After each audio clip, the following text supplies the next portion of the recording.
Qatar വേദിയാകുന്ന FIFA അണ്ടർ-17 ലോകകപ്പിന്റെ quarter final ലൈനപ്പായി ആദ്യ മത്സരത്തിൽ ആസ്ട്രിയ ജപ്പാനെ നേരിടും. വെള്ളിയാഴ്ചയാണ് പോരാട്ടങ്ങൾ.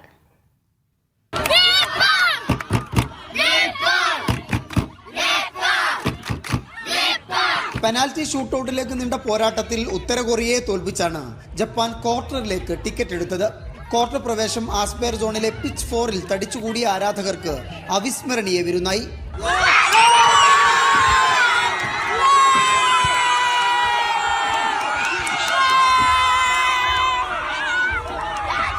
കരുത്തരായ ഇംഗ്ലണ്ടിനെ എതിരില്ലാത്ത 4 ഗോളിന് തറപറ്റിച്ചാണ് എതിരാളികളായ ആസ്ട്രിയ എത്തുന്നത്.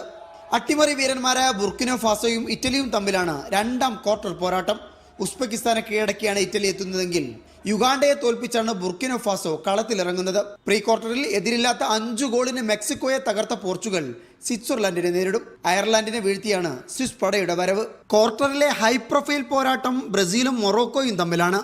ഇഞ്ചോടിഞ്ച് പോരിൽ മാലിയെ തോൽപ്പിച്ചാണ് മൊറോക്കോ ക്വാർട്ടർ ഉറപ്പിച്ചത്.